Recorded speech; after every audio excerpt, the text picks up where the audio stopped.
Ekhator, and you are welcome to Real Talks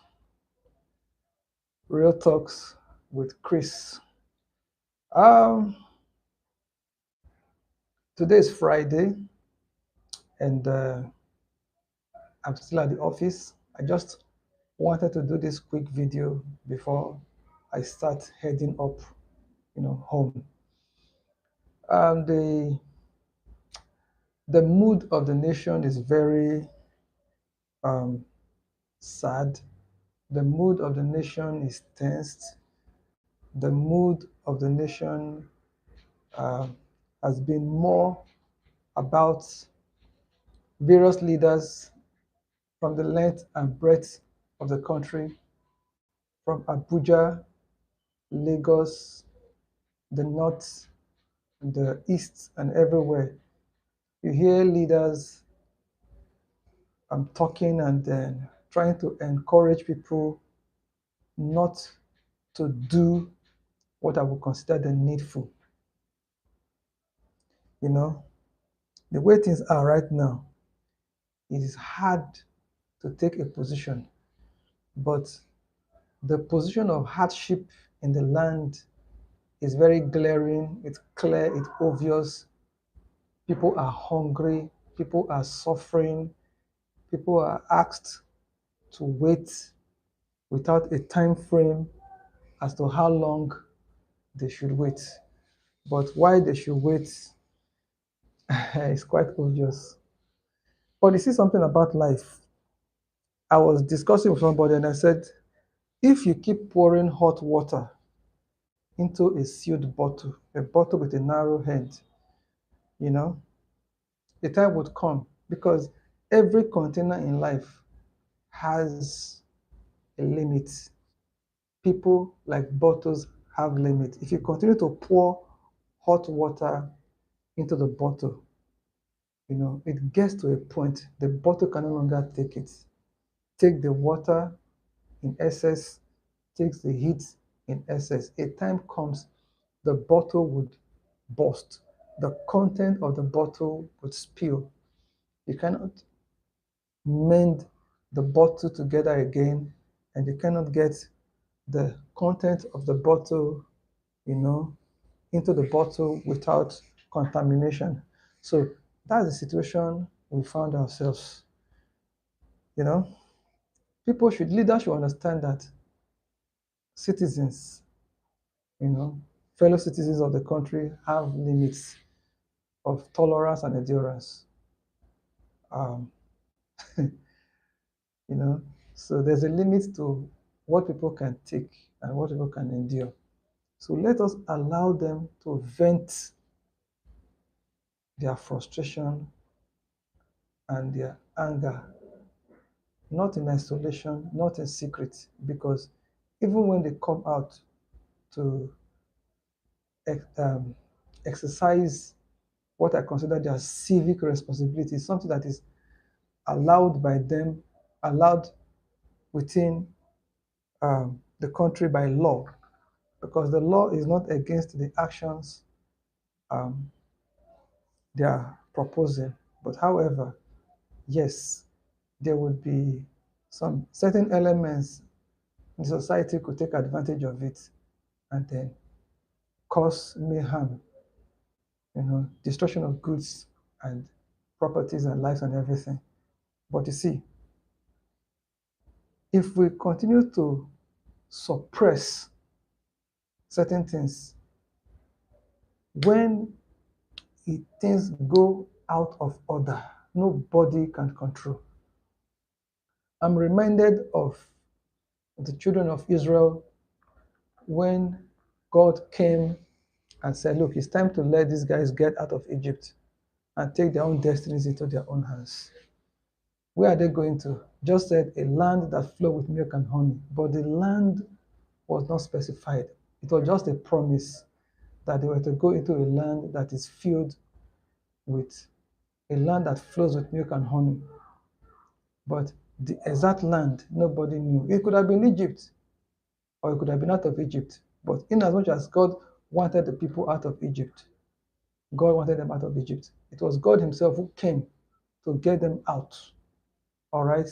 Several attempts were made, all failed. But when it was time for God to take them out, God brought them out on the ticket of service. He said, "Let my people go, that they may serve me." I think it is time to let people go out of Egypt, out of poverty, out of hunger, out of lack. I was sharing with somebody. I said, "Look here, when Jesus was hungry, you know, it was after a fast he imposed on himself. It was not like there was no food for him to eat. But this time, people who have money cannot buy food. People who don't have money cannot buy food. We are told that we have food in this country and food is being, smuggled out of the country and sold, you know, into neighboring places so people can make profits and all that and all that. But you see, for how long will these things be? It is time for those who want to live to live. It is time for those who want to stay to stay. If you want to stay back in Egypt, stay back in Egypt. If you want to leave Egypt for the unknown, but you are walking in faith with God that it is a promised land, there is a better land, there's a better situation out there than the situation we currently have. The situation we currently have is likable to Egypt, but there's a situation out there, there's a nation, there's a good nation waiting for us to build out there. Let us move and build a better nation. Let us move and serve God. Okay?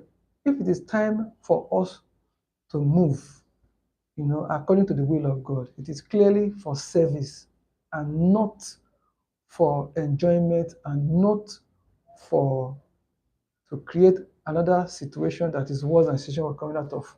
Because I think we should be mindful and we should be thinking about the next generation.